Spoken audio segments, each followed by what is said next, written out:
Hello friends, आज मैं आपको एक बहुत ही मालूमाती वीडियो दिखाने जा रहा हूँ। ये वीडियो एक बहुत ही जदीद टेक्नोलॉजी की मदद से जो बिजली तैयार की जाती है, ये उसकी इंफॉर्मेशन के लिए है।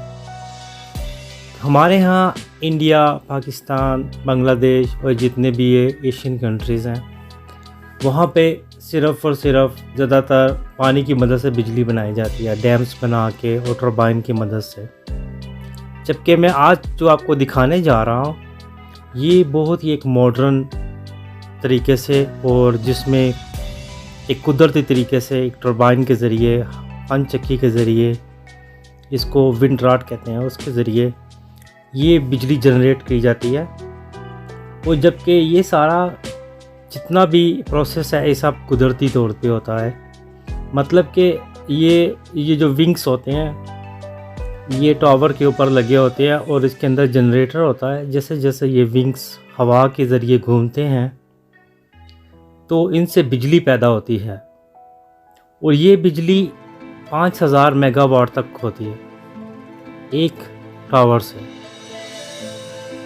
तो मतलब ये है कि पाकिस्तान, इंडियन और जितने भी हमारे दूसरे एशियन कंट्रीज़ हैं, वहाँ पे हम डैम्स बनाते हैं, सालों लग जाते हैं और डैम्स को बनाने के लिए। और फिर भी जितनी बिजली वहाँ पे बनाई जा रही है, प्रोड्यूस हो रही है, वो बिजली बिल्कुल भी हमारे लिए नाकाफ़ी है।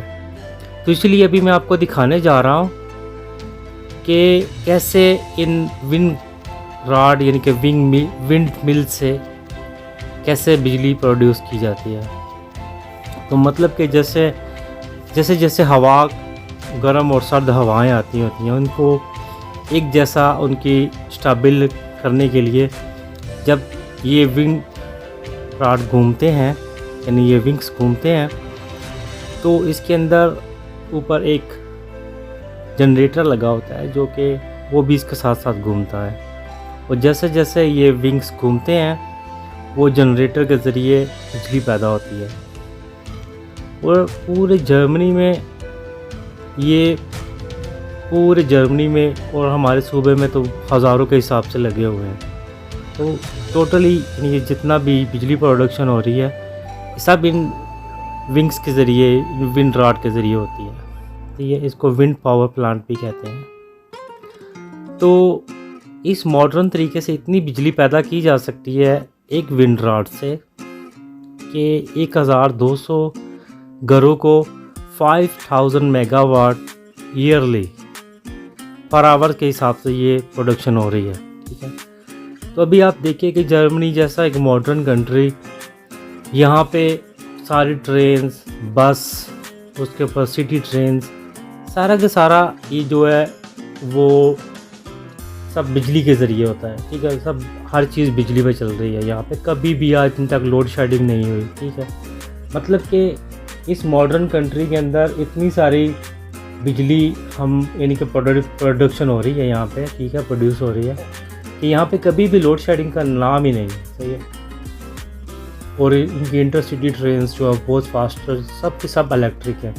अभी जर्मनी में टोटल डीज़ल और पेट्रोल गाड़ियाँ ख़त्म कर रहे हैं ताकि एटमॉस्फेयर के हिसाब से ये जो इलेक्ट्रिक गाड़ियाँ हैं उनको ज़्यादा से ज़्यादा मार्केट में लेके आ रहे हैं। तो ये इतनी सारी बिजली, जाहिर सी बात है इनके पास इतनी प्रोडक्शन हो रही है कि वो बिजली की यानी इलेक्ट्रो गाड़ियाँ जो हैं वो रोड के ऊपर लेके आए। सही है। तो मतलब ये है कि हमारी कंट्रीज जितनी भी हैं वहाँ पे ये सब कुछ पॉसिबल फ़िलहाल नहीं हो रहा। ठीक है, वहाँ पे इलेक्ट्रो गाड़ियाँ बनाना भी नामुमकिन है क्योंकि वहाँ पे इतनी सारी इलेक्ट्रिसिटी दस्तयाब ही नहीं है। ठीक है, वहाँ पे तो बहुत सारा लोड शेडिंग हो रही है।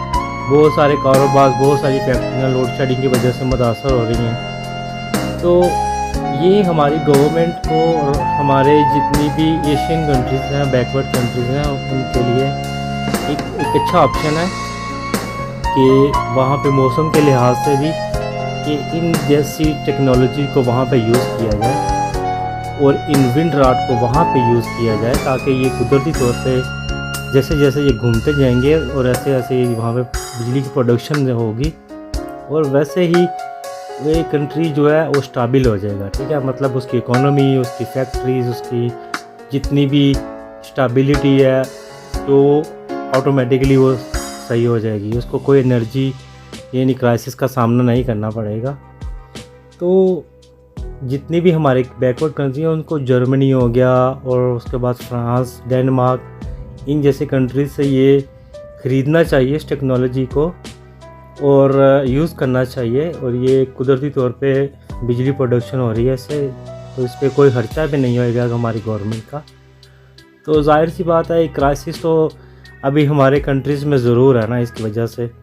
तो ये एक बहुत अच्छी इन्फॉर्मेटिव वीडियो है। आई होप गाइस कि आपको ये वीडियो पसंद आई होगी और please subscribe my channel and share it.